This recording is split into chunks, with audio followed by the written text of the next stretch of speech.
Good morning, and welcome to Karma Stories. Wishing you a day full of peace, truth, and just enough karma to keep things interesting. Stay with us for real tales where justice always finds its way. It didn't start with a scandal. It started with a bill, an unexpected special assessment, thousands of dollars. No real explanation, and zero accountability. Desert Blossom Ranch, once the pride of Arizona's retirement communities, had become a place where questions were punished, and silence was bought with fear. The HOA board, led by Jim Salcone, a man more boss than president, ran the neighborhood like his personal kingdom. But 3 residents, an aging accountant, a young lawyer, and a stay-at-home dad saw through the facade. And what they uncovered: shell contracts, missing funds, intimidation tactics, and a rigged system designed to keep power in the wrong hands. This isn't just a story about a corrupt HOA. It's about what happens when regular people say, enough. Would you risk your home to take back your community? Tell me what you think in the comments. Let's begin the story. The Desert Blossom Ranch, HOA in sun-scorched Arizona, wasn't so much a community as it was the personal kingdom of Big Jim Salcone. Big Jim, a man whose personality was as expansive as his waistline, and whose handshake felt like a prelude to an arm wrestling match you were destined to lose, had been president for a decade. 10 years of his my way or the highway philosophy, which, coincidentally, was the only highway getting repaved with any regularity, the one leading to the golf course favored by his cronies on the board. Desert Blossom was a sprawling testament to aspirational living, a mix of retirees chasing endless sunshine and middle-class families chasing good school districts. What they all got, however, was an iron-fisted rule disguised as community management: Salcone's board. A collection of hand-picked yes-men rubber-stamped his decisions with the enthusiasm of hostages reading a prepared statement. No-bid contracts for everything from landscaping, which somehow involved more gravel each year and fewer actual blossoms, to security enhancements, mostly just higher fences around Salcone's own considerably larger lot, were the norm. Rumors of kickbacks from favored contractors swirled like dust devils, always denied with a booming laugh from Big Jim, and a vaguely threatening reminder about slander and community harmony. Financial reports were masterpieces of obfuscation, and anyone who dared question them too loudly at the sparsely attended quarterly meetings usually found their trash cans accidentally missed on collection day, or their perfectly compliant petunias suddenly cited for aesthetic nonconformity. Most residents, busy with work, kids, or perfecting their golf swing, had succumbed to a weary apathy. Then came the special assessment. A crisp, official-looking letter landed in every mailbox, announcing an immediate, non-negotiable levy of $3.500 per household. The reason: urgent and unforeseen. Critical infrastructure repairs. Unforeseen. Frank Kowalski, a retired forensic accountant who'd moved to Desert Blossom for the peace and quiet his former career had rarely afforded, snorted as he read the letter. The only thing unforeseen is how they've managed to let this place go to hell while our dues keep climbing. The community park's swing set had sported more rust than paint for years. The pool's once azure water now held a distinct greenish tinge, and the playground slide had a crack wide enough to swallow a small chihuahua. Critical repairs felt like a cruel joke when the existing amenities looked like they'd survived a minor apocalypse. Frank, whose idea of a thrilling Friday night was reconciling a complex spreadsheet, felt a familiar itch. He retrieved the last 3 years of HOA financial statements from the community website. Documents so dense and jargon-filled, they seemed designed to induce immediate narcolepsy. "All right, you bastards," he muttered, firing up his laptop. "Let's see where the bodies are buried." He spent the weekend cross-referencing invoices with budget lines, tracing payments to vaguely named shell corporations, and noting the alarming frequency of emergency expenditure overrides signed off by Salcone himself. The numbers didn't just smell funny. They stank like a week-old fish in the Arizona sun. Meanwhile, Brenda Ramirez, a young lawyer who'd recently bought her first condo in Desert Blossom, was having her own moment of horrified revelation. The special assessment had her combing through the HOA's covenants, conditions and restrictions, CC&Rs, and then cross-referencing them with Arizona state statutes governing HOAs. "You've got to be kidding me," she said to her cat, Ginsburg, who was batting at a dangling clause on her monitor. "No competitive bidding on contracts over $10. No, Dalila, that's a direct violation of state law. And this Architectural Review Committee that Salcone's brother-in-law chairs, its powers are ridiculously overbroad, with no clear appeals process. They're running this place like a banana republic." Across the development, David Chen, a stay-at-home dad whose days revolved around toddler nap schedules and finding innovative ways to remove crayon from grout, felt the financial punch of the assessment acutely. His wife, a nurse, was already working overtime. This new demand felt like a personal affront. "That's it," he declared to his bewildered 2-year-old, Lily, who was attempting to feed a Lego to the dog. "Daddy's going on the internet." Armed with his smartphone, David documented the decay, the cracked pool tiles, the boarded-up park bathroom, the playground's splintered seesaw. He posted the photos to the unofficial Desert Blossom Ranch Facebook group, a place usually reserved for lost cat notices and complaints about rogue palm fronds. His post was simple. "Is this what our $3.500 emergency repair assessment is for? Desert Blossom Deception, co-rip-off." The response was immediate and overwhelming. Likes, shares, and angry comments flooded in. Other residents began posting their own photos of neglect. The dam of apathy was cracking. One of David's posts caught the eye of Miguel Hernandez, a maintenance worker for Salcone's Preferred Landscapers, Inc. Miguel, who'd been with the company for 5 years, sent David a private message. They met nervously at a coffee shop miles from Desert Blossom. "Look," Miguel said, his voice low, "I could lose my job for this, but you guys are getting screwed. We get told to cut corners all the time. That new irrigation system for the common areas last year, half of it was just old parts spray-painted to look new. The emergency roof repair on the clubhouse. They just tarred over the leaks and charged the HOA for a full replacement. Salcone's guys sign off on everything. No questions asked, as long as their gratuity is included." Another voice emerged from the Facebook storm. Elena Garcia, a resident in the older section of Desert Blossom, shared her story in Spanish, which Brenda quickly translated and reposted. "For years, I have received notices and fines for things my Anglo neighbors do all the time with no problem. When I try to speak at meetings, they tell me to speak English only, or that they can't understand me, even when I bring my daughter to translate. Important documents are never provided in Spanish, even though nearly a quarter of us here are native Spanish speakers. This isn't just about money, it's about respect."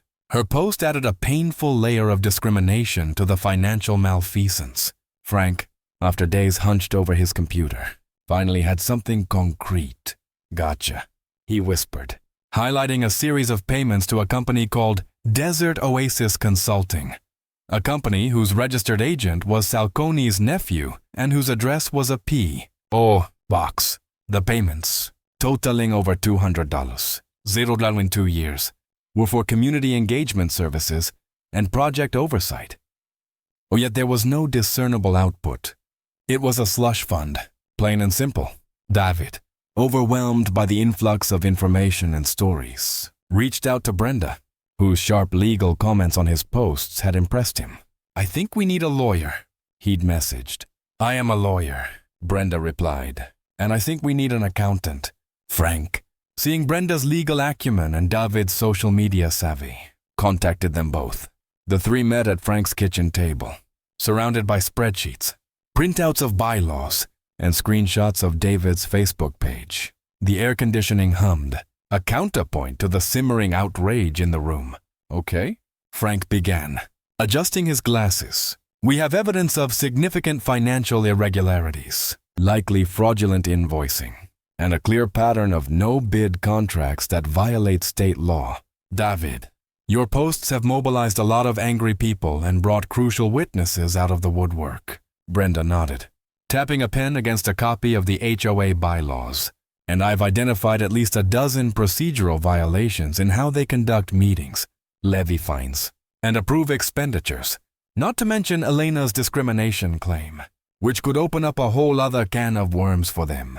This isn't just mismanagement. It's systemic corruption and potential civil rights violations. David, who'd started all this with a few angry photos, looked from Frank's meticulous files to Brenda's annotated legal documents. So, what do we do now? We've got the proof. We've got the people. Now, Frank said, a grim smile on his face, we introduce Mr. Salcone to the concept of accountability. Brenda's eyes gleamed, and the full force of Arizona Revised Statutes. Title 33. Chapter 16. It's time Desert Blossom Ranch had a reckoning. The fight was just beginning, but for the first time in a long time, a flicker of hope, as tenacious as a desert flower after a rare rain, began to bloom in the hearts of the residents. Big Jim Salcone was about to find out that his personal fiefdom was on the verge of a full-blown peasant revolt. The initial meeting at Frank Kowalski's kitchen table wasn't an end. It was a spark igniting a carefully laid fuse. Frank, energized in a way he hadn't been since he'd brought down a notoriously slippery CEO back in his forensic accounting days, dove deeper into Desert Blossom's financial entrails. His semi-professional audit, as he modestly called it, quickly unearthed more muck. Inflated invoices for routine maintenance were a given, but then he found the payroll. Salcone's nephew, listed as community liaison, was pulling a cool $60,000 a year for a job that seemingly involved existing and breathing. Another board member's daughter was on the books as a pool chemical consultant, at a rate that suggested she was personally diving to retrieve individual chlorine molecules. Consultant, my foot. Frank muttered to Brenda during one of their now daily conference calls with David. The only thing she's consulting is her manicurist. Judging by her Instagram, he'd also flagged a massive landscaping contract awarded without a whisper of a bid. To Petal Pushers Paradise LLC, a quick search of state business records revealed the owner, one Tiffany Salcone, Big Jim's recently graduated niece, whose prior landscaping experience appeared to be limited to complaining about mowing the lawn as a teenager. Brenda, meanwhile, was practically living in the digital stacks of Arizona HOA law. This is gold, Frank.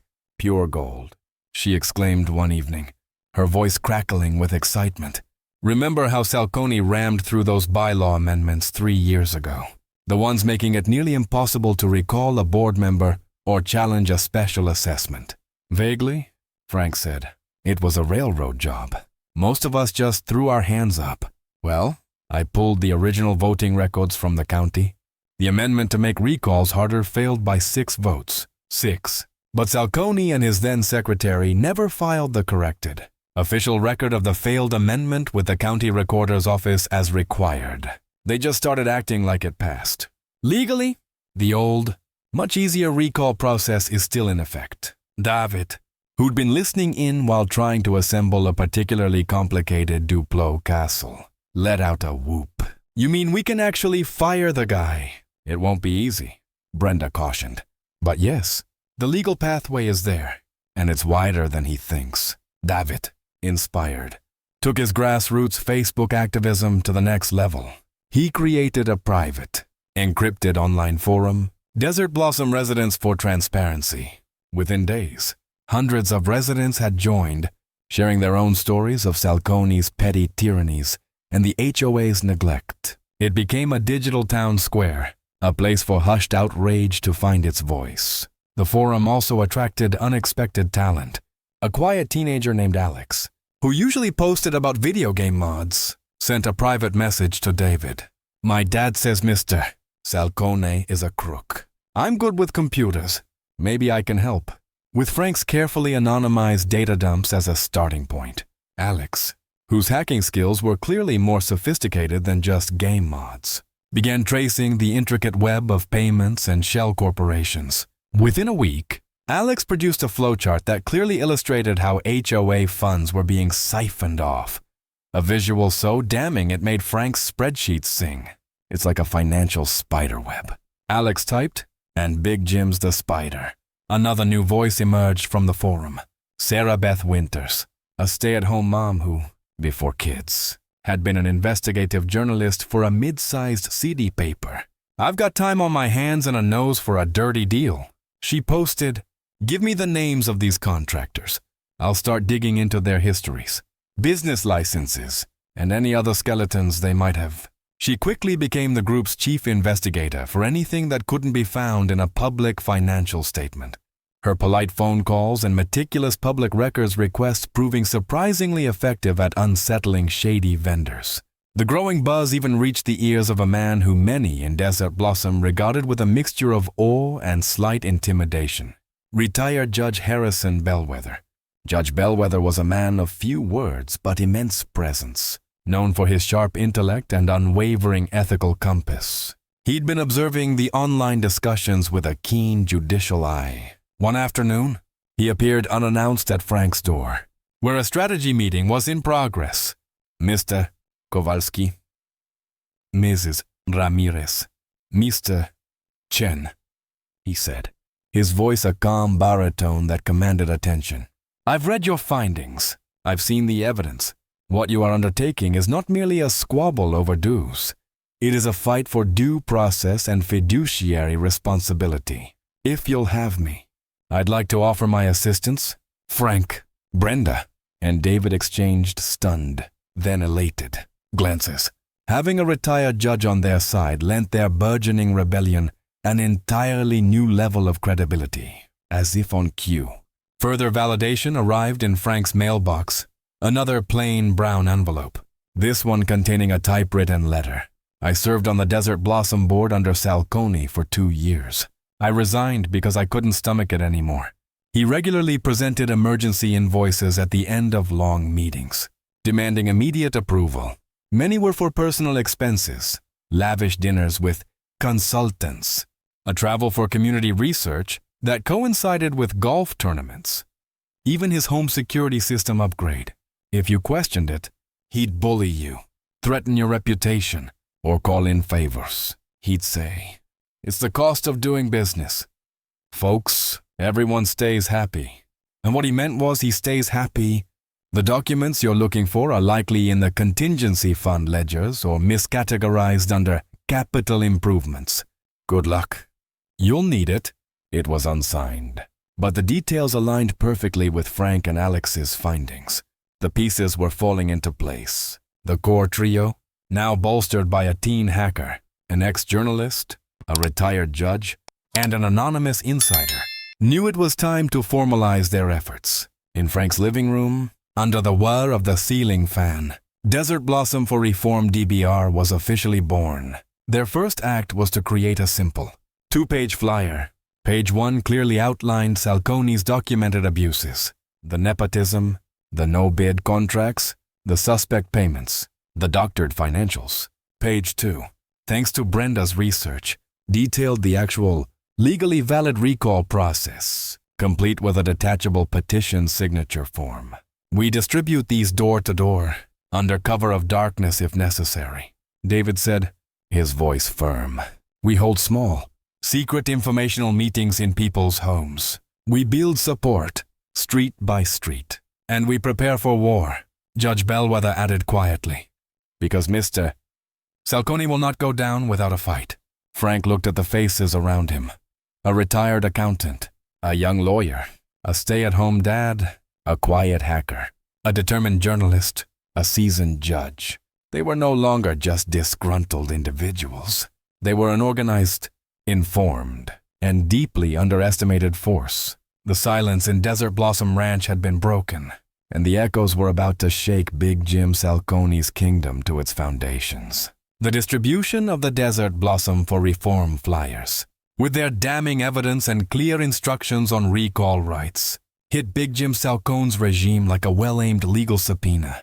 The silence from the HOA side was short-lived, replaced by a ham-fisted counter-offensive that reeked of desperation and Salcone's signature subtlety, that of a charging rhino in a china shop. First came the letters, embossed with the HOA logo and penned by a law firm whose letterhead screamed, "We charge by the syllable." They were cease and desist orders addressed to Frank, Brenda, and David, threatening dire legal consequences for disseminating false and defamatory information and fomenting unrest within the community. Fomenting unrest. Frank chuckled, adjusting his reading glasses. That's a rather Victorian way of saying telling people the truth. I think we've struck a nerve. Next, a glossy flyer appeared on every doorstep, showcasing a particularly unflattering, grainy photo of Brenda. Concerned residents alert. It screamed in lurid red font. Is your HOA being targeted by predatory outsiders?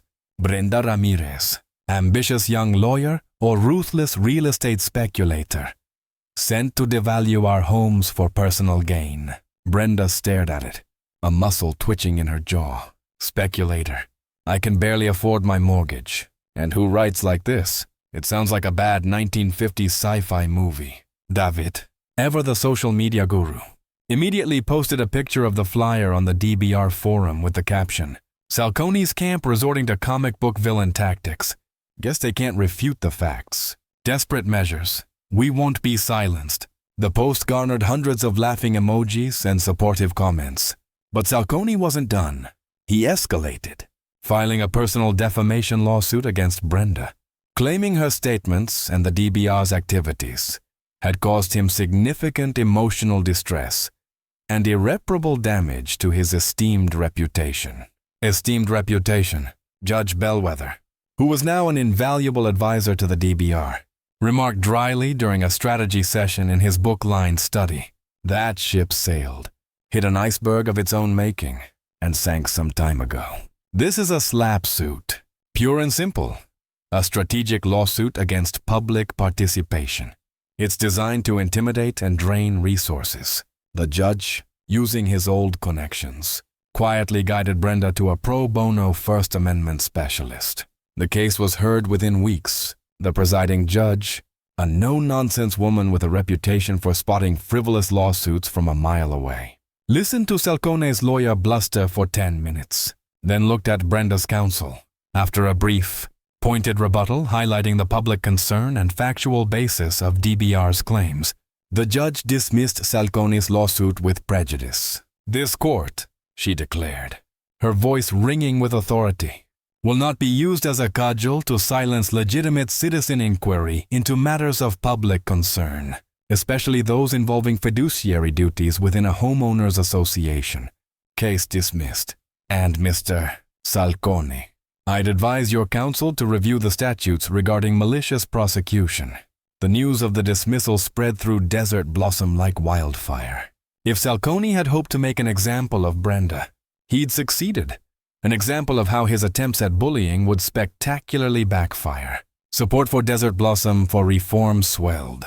Emboldened, DBR organized an outdoor town hall meeting in the most dilapidated corner of the community park, the one with the condemned swing set and the cracked basketball court. They set up a makeshift stage on a flatbed trailer, borrowed a PA system, and advertised heavily on their forum and with new, more defiant flyers. Over 300 residents showed up, a sea of faces, young families, retirees. Elena Garcia's contingent of Spanish-speaking residents, for whom Brenda had arranged a volunteer translator, even a few shame-faced former Salcone supporters. David live-streamed the event, with Alex the teen hacker ensuring a stable, secure feed. Frank laid out the financial data in clear, undeniable charts. Brenda explained the recall process and residents' rights. Miguel, the maintenance whistleblower, his voice trembling but resolute, recounted the orders to perform shoddy repairs. The crowd listened, rapt, interjecting with applause and angry shouts of shame. Of course, Salcone's camp couldn't let such a display of democratic fervor go unanswered. The night before the town hall, a shadowy figure was caught on a hastily installed security camera, courtesy of a DBR supporter who owned a tech company spray-painting crude epithets across DBR's informational banner. The footage, clear as day, showed it was one of Salcone's most vocal board cronies. David had the clip edited, subtitled, "Is This What Community Harmony Looks Like? Mr. Salcone," and uploaded before breakfast.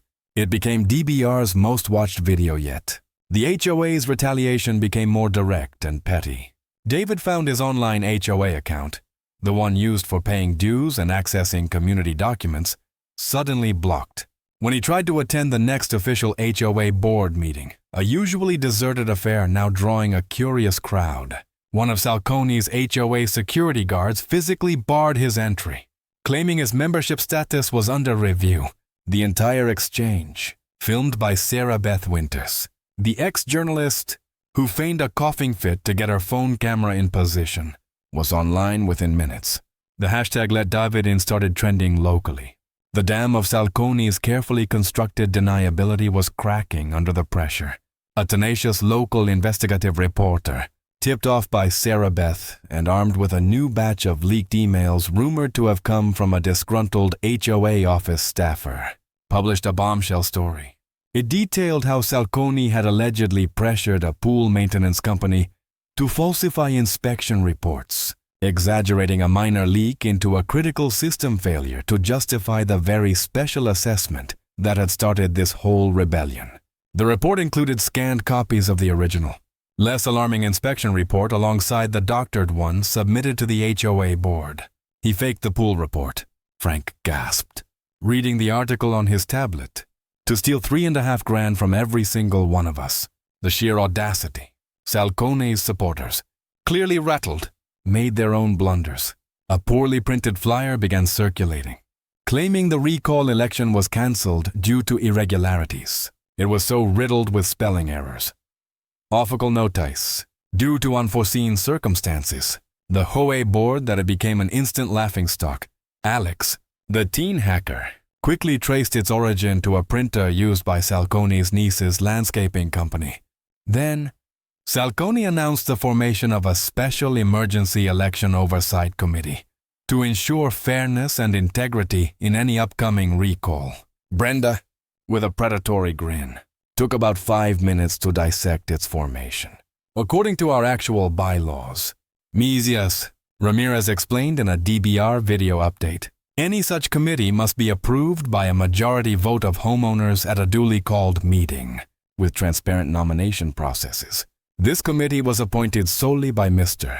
Salcone, consists entirely of his known associates, and has no legal standing whatsoever. It's about as legitimate as a $3 bill. The counterattacks had come, fierce and clumsy.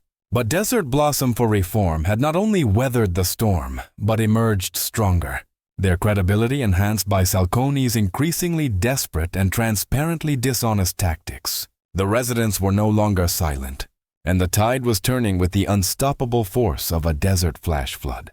Big Jim Salcone was finding his throne room increasingly underwater. What did you think of today's story? If it made your day, drop a good in the comments. If it didn't hit the mark, just type 1.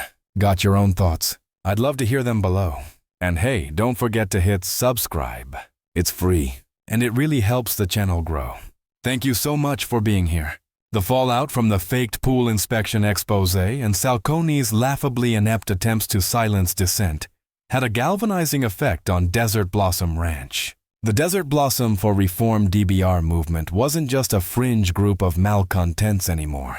It was rapidly becoming the voice of the silent, now very unsilent, majority. Armed with Brenda's meticulously researched understanding of the actual recall process, DBR volunteers fanned out. Within 2 weeks of the journalist's bombshell report, they had well over the required number of verified signatures on the petition to recall Big Jim Salcone and his entire slate of bored cronies. Brenda, flanked by Frank and Judge Bellwether for moral and legal gravitas, personally delivered the thick stack of petitions to the HOA management office. The office manager, a woman who had perfected the art of looking perpetually terrified, accepted the documents as if they were radioactive. Mr. Salcone and the board will review these at their earliest convenience, she stammered.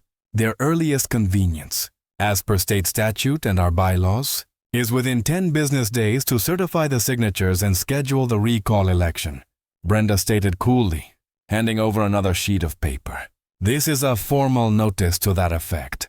We've also CC'd the Arizona Attorney General's office. Given the recent irregularities, true to form, Salcone's HOA tried every trick in the book to stall.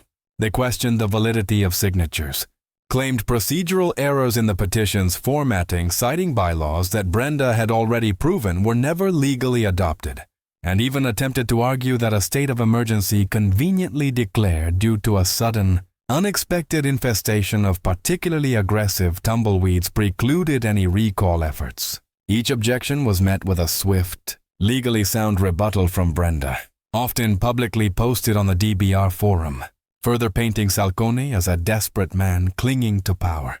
The delays failed. The recall election was set. Just as DBR was gearing up for the election campaign, a crack appeared in Salcone's inner circle. One board member, a quiet accountant named Arthur Jenkins, who had always seemed uncomfortable during Salcone's more egregious pronouncements, contacted Frank anonymously. They met discreetly. Jenkins, pale and nervous, handed Frank a thumb drive. "I can't be part of this anymore, Mr. Kowalski," Jenkins whispered. "The things he's done. The things he's planning to do to discredit you all. This drive has internal emails, draft minutes he later altered, proposals for consulting fees that were clearly kickbacks. Use it. Just leave my name out of it until you absolutely have to." The contents of the thumb drive were dynamite, providing irrefutable proof of much of what DBR had suspected, and Frank had painstakingly pieced together. Armed with this new evidence and an unshakable moral imperative, the residents themselves took charge of the campaign. Small teams, organized by David via the DBR forum, began a systematic door-to-door canvassing effort. They walked the sun-baked streets, armed with fact sheets, copies of the damning newspaper articles, and a genuine desire to connect with their neighbors. "It's not just about the money anymore," David explained to a skeptical retiree on Prickly Pear Lane. "It's about our homes, our community, and the right to have a say in how it's run without being bullied or lied to." Many doors opened by initially wary residents ended with firm handshakes and promises of support. The canvassing also unearthed another disturbing story. Mrs. Henderson, an African-American widow who had lived in Desert Blossom for over 20 years, tearfully recounted to Sarah Beth Winters how her application to build a small, accessible granny flat for her aging mother had been repeatedly denied by Salcone's Architectural Review Committee for aesthetic reasons, citing incompatibility with neighborhood character. Yet, similar additions by white residents had sailed through. They just didn't want more of us here, making the place look different, she said, her voice laced with years of quiet pain. Her story, shared with her permission on the DBR forum and picked up by the local news, added fuel to the growing public outrage. The financial tide also began to turn. Bartholomew Higgins III, a notoriously reclusive and extremely wealthy resident who owned 3 consolidated lots and was rumored to have initially backed Salcone for keeping things orderly, had apparently had enough. After the faked pool inspection story broke, Higgins, a man who valued fiscal integrity above almost all else, sent a curt, handwritten note and a substantial 5-figure check to Frank via his personal assistant. The note simply read, "Appalling. Rectify this. B. H.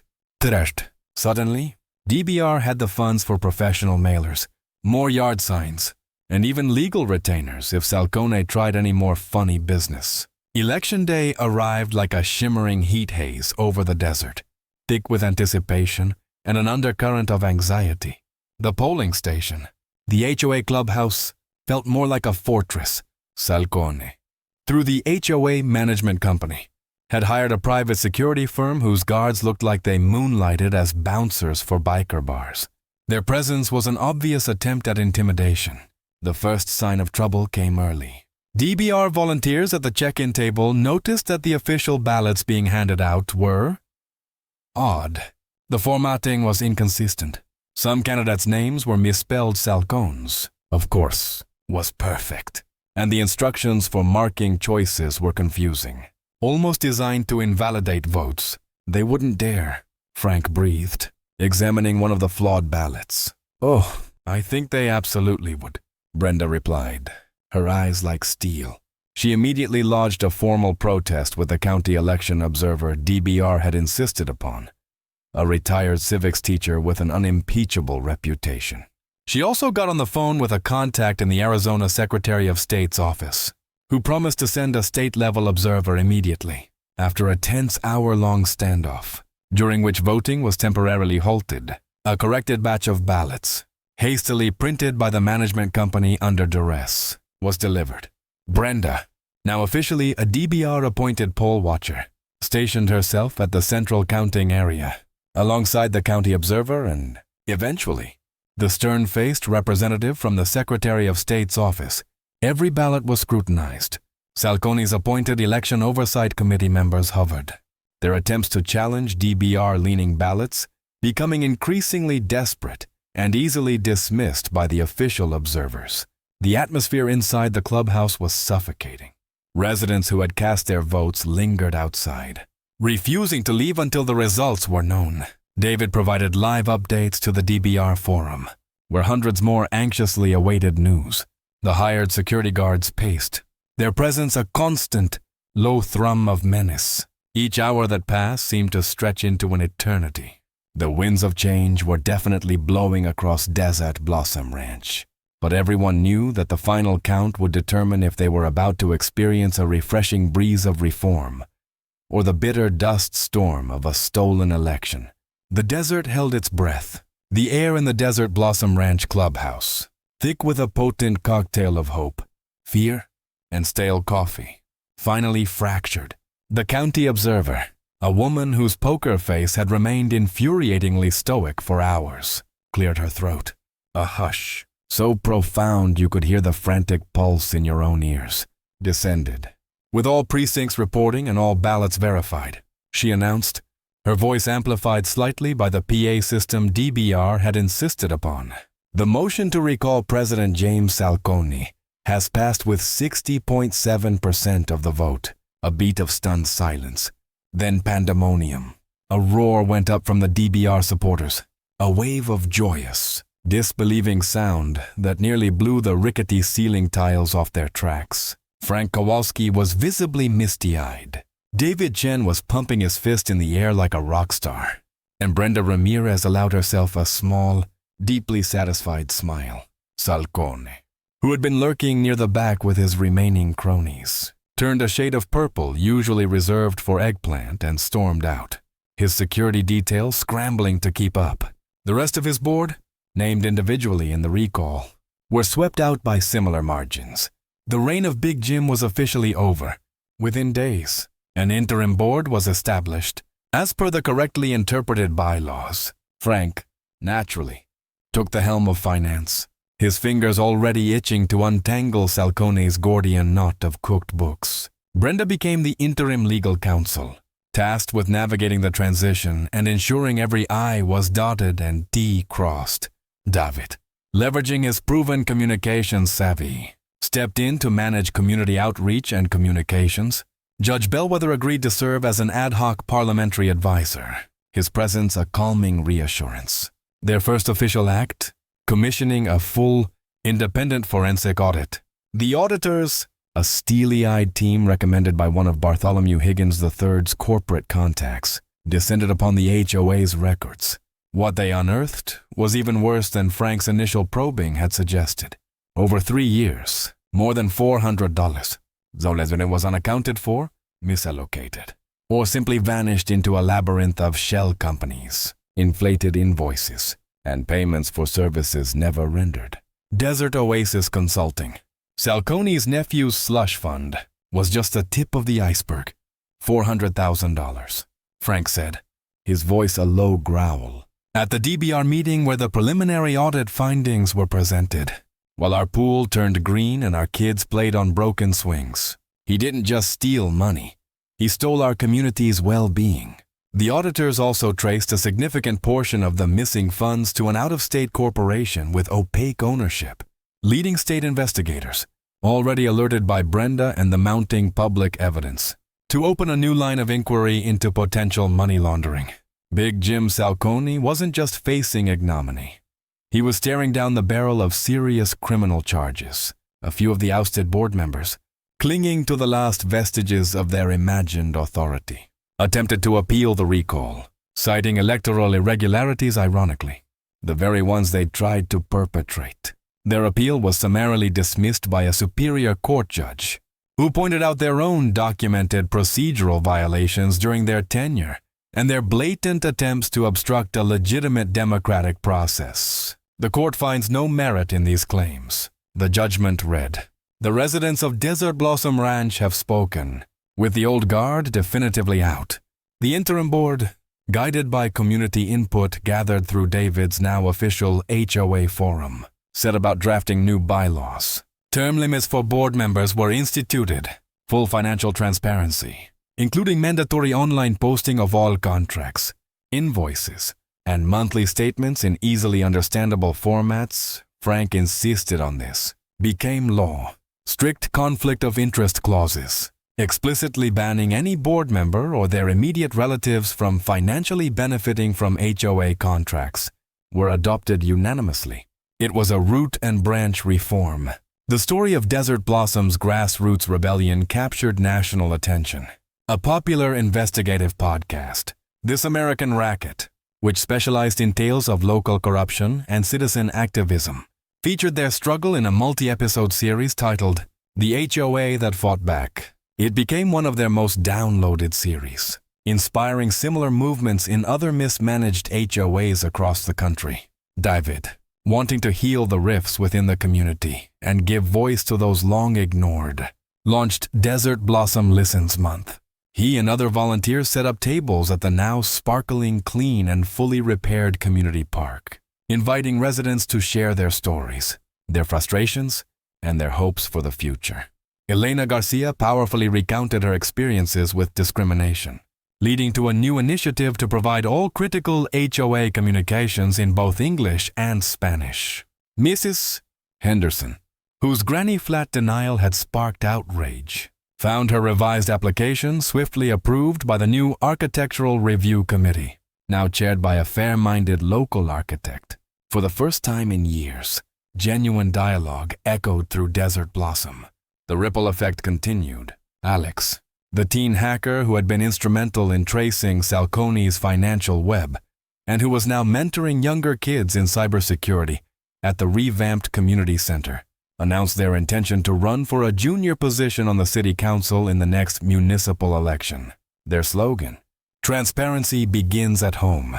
The Desert Blossom effect, as one state legislator dubbed it, even led to new proposed legislation. A bill requiring all Arizona HOAs with more than 50 units to make their detailed annual budgets and expenditure reports publicly accessible online was introduced, directly citing the Desert Blossom case as its impetus. The culmination of months of struggle, anxiety, and ultimately, triumph arrived on a warm Tuesday evening. The first official meeting of the newly elected Desert Blossom Ranch HOA board, with Frank as president, Brenda as vice president, David as secretary, and 2 other dedicated DBR volunteers filling the remaining seats, was called to order in the clubhouse. The room was packed, not with the tense, angry crowds of the recall, but with engaged, hopeful residents. The oppressive atmosphere of Salcone's reign was gone, replaced by a quiet hum of anticipation. Brenda Ramirez, looking out at the faces before her, picked up the simple wooden gavel, a gift from Judge Bellwether. She paused, the weight of the moment settling upon them all. Then, with a firm, decisive rap, she brought the meeting to order. "Good evening, everyone," she began, her voice clear and steady. "Before we address tonight's agenda, I want to say one thing." She looked directly at the residents, then at her fellow board members. We didn't reclaim this homeowners association because we enjoy conflict, or because we sought power. We did this, all of us together, because it was just, and because this community deserves nothing less." A wave of heartfelt applause filled the room. The desert air outside was cooling, and for the first time in a very long time, Desert Blossom Ranch truly felt like a place where ideas and communities could bloom. Power doesn't always wear a suit. Sometimes it hides behind HOA bylaws and neighborhood newsletters. When the people in charge stop listening and the system feels rigged, what would you do? Have you ever had to fight for something as simple as fairness where you live? Drop your thoughts in the comments. I'd love to hear how this story hits you. And if you're into stories where the underdogs push back and win, go ahead and hit that subscribe button. This is just the beginning.